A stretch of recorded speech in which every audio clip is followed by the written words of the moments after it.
What's up, guys? It's Mark Parson, cornerback pro, former NFL cornerback of the Houston Texans, New Orleans Saints, and now I'm coaching y'all up. All right, so today we got a clip with Darrelle Revis of the Jets versus AJ Green. We're gonna be at the bottom right here, and I'm literally gonna only show you guys one clip, one play. Okay, now so you know how I do when it comes to this. I want you to imagine that we're in cover three. So they're not gonna be in cover three if I'm not mistaken in this clip. I forgot. But I just want you to imagine that you guys are in cover three. Now, it's a 3-by-1 right here. So you got the tight end, you got your number two receiver, number one receiver, and then you got AJ Green down here. Now understand this: in the NFL, the hashes are tighter together, so you're not gonna have like a true boundary or a true field. Okay, so understand that. Now you guys in high school and college, you got boundaries. You know, you got a boundary, you got a field. So you may be playing boundary corner or field corner. It's cool. It's an easier throw in the boundary for your younger guys. So you may not play so far off. You may play a little tighter. Not, I'd say maybe 7 yards instead of 9, right? But I want to show you something. Darrelle Revis right here is gonna play. He's gonna do like a shuffle technique. I want you to see the three-step. Now, here's a great opportunity for you guys to pick something off. Okay, and I'm gonna tell you why. Let's say you're in cover three. Okay, I remember at Ohio we ran a lot of cover four, and um, anytime they were, we'd have a 3-by-1, we would actually come up here and man, this receiver over here, and then we'll play four to that side. That's how we do it. And then this side safety would take number three. All right, but we're not getting into that. We're gonna go straight to imagine it's like cover three. Okay, so obviously in cover three, what do you have? Because I know a lot of you guys in high school play cover three, so I just want to show you some different videos of what we could do to make some nice plays. Um, in cover three, anything can happen. He could come all the way over here, right? You know what I mean? So you got at the end of the day, you got deep. Nothing gets by you deep. All right. But does that mean we play in fear? Does that mean we don't we don't make plays? Definitely not. You just got to learn how to read it. All right. So let's say shuffle technique. I'm gonna show you this play 3 times, and then we're gonna go over it how you guys can possibly pick this and go 80 yards for a touchdown. Now remember, I showed you plays. Make sure you guys, if you're new to the channel, go through the whole channel, man. I showed you when we were in cover three, and guys made picks, made interceptions. Because at the end of the day, you guys got to get interceptions. And the cool thing about zone, you're gonna get a lot of tips and overthrows if you're a person who hustles to the ball thrown. Very important in zone. In zone coverage, you're gonna get more interceptions. That's just usually how it is. Tips and overthrows. That means you need to be in the right place at the right time. How can you put yourself in the right place at the right time? Hustle.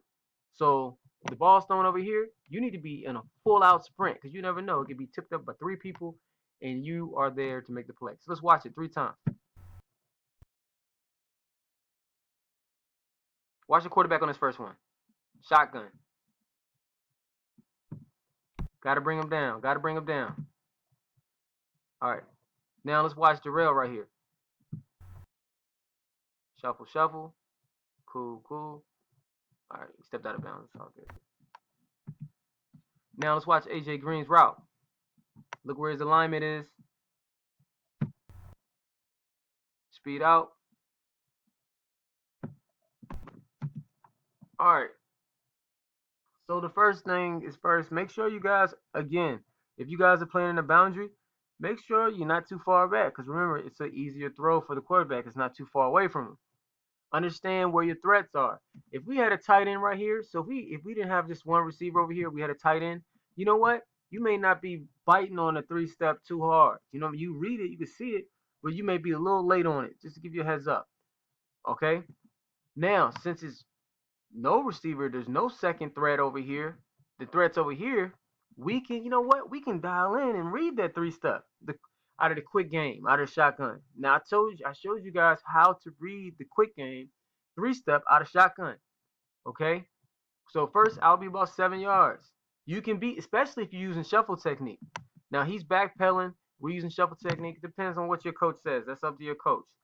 Now, if you do decide to do the shuffle technique, guess what? Your hips are already open. So if need be, after you read the quick game or 3-step, if you see it's a 5-step drop, then you can get in your shuffle, and then you're still on top of this guy.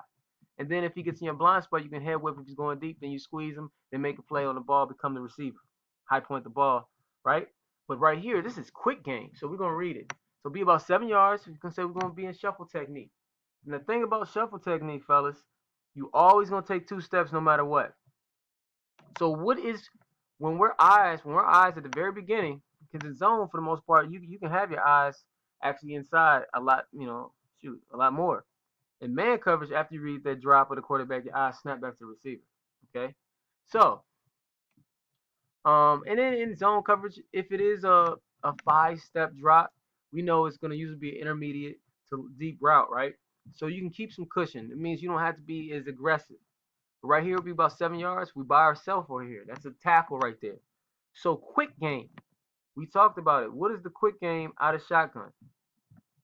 Catch and throw, baby. Let's watch it. So this is how you guys can make some plays, man. You ain't cover 3, it doesn't matter. You ain't cover 3, you can still make a play. I show you guys. I remember my boy Deion Barham at Ohio University picked off 2 passes. We had a fire zone. We ain't cover 3. It was a little blitz, 3-step drop, and that was under center against Pitt. But watch this. Let's watch the quarterback first. This is quick game. This is a 3-step in the shotgun. Catch and throw. So during those 2 shuffles, one thing I will say Revis could get better on, and understand Revis is one of my favorite corners, especially in his prime. Revis did his thing, man. He's one of the best corners of his time. I would say this, but I'm always want you guys to improve and make sure that you're doing the right things. Look, make sure you guys in a nice ready stance, because you shouldn't have to like squat down at the snap of the ball. Get ready. I see a lot of high school guys standing straight up. Make sure you guys in an athletic stance, ready to go. Okay? 2 shuffles. 2 shuffles. You're not hopping. Make sure you never hopping in your shuffles. It's a nice, steady, low shuffle. And as you're doing those 2 shuffles, those are the equivalent of your read steps. You go back. Those are the equivalent of those read steps. You'll see this catch and throw. You'll see him get ready to throw. And now you're breaking towards the receiver. Okay? And you can obviously glance the receiver at this point. You can almost kind of play like his man over here. When you by yourself. Now he's giving AJ Green a little respect right here. He rather, they're up right now in the 3rd quarter. He doesn't want to necessarily get beat deep. I get it, but you can't necessarily play like that. I mean, there's different times in the game you'll play certain ways, right? But at the end of the day, you need to make plays, okay? And if it presents itself, it's right there for you, okay? Catch and throw.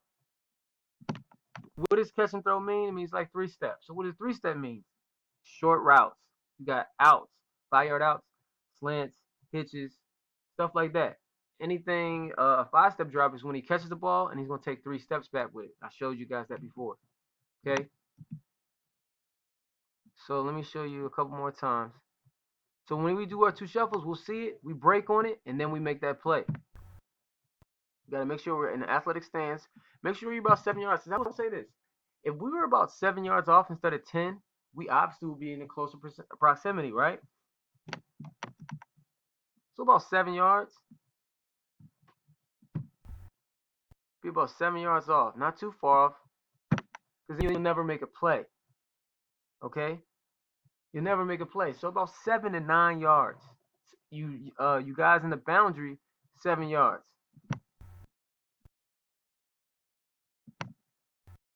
Okay? So you just gotta make sure we hustle over there. And the goal, we have to be disruptors. We have to be ball disruptors. When you get these interceptions, fellas, when you get these pass breakups, when you get these fumble recoveries for touchdowns.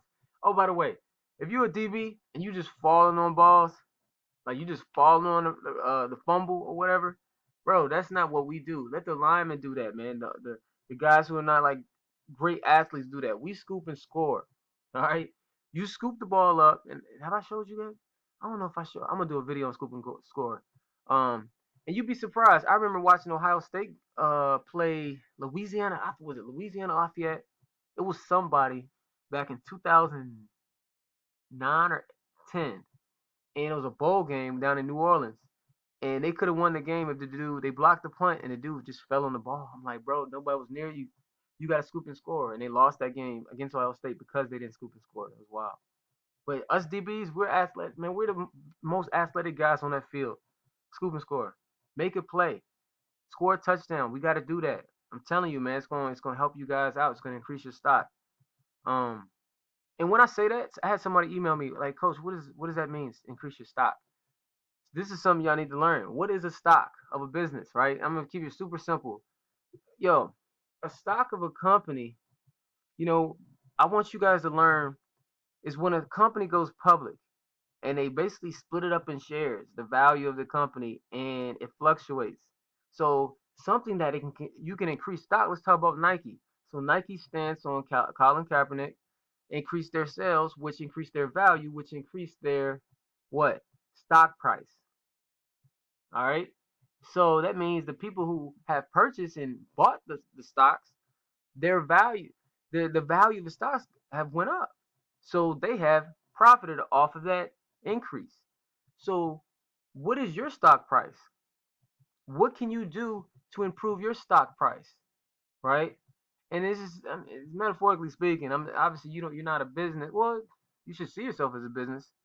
But that's what I talk about returning kicks and returning punts as a DB and playing both ways and and stuff like that and having really good grades 4.0, you're increasing your stock price. All right. So if you see yourself as a business, you constantly, man, I gotta increase my value to a coach. The higher your stock price is, the more valuable you are. A coach wants you on his squad because you're gonna help him profit. At the end of the day, it's a business. And you guys have to, the younger you are, and when you understand this, the better you'll do, I believe. Because now you're not going to be lollygagging. You're like, you know what? I need to constantly increase my stock price, my stock. What is it now? Well, maybe I should do these 200 push-ups. Maybe I should drink a gallon of water. Maybe I should study for this test. Maybe I should watch the 4 hours of film every day. Maybe, I get Mark Parsons' program. Maybe I should actually look at the catching series and practice it. You know, like I told you, I have guys in the city that I live in who don't even look at the information, man. I gave it to them for free just because I know them. So, and then I have guys in a different freaking country who pay for it, and they do it every day, and now the results are showing. You understand? So you guys got to be hungry. I'm gonna show this clip one more time.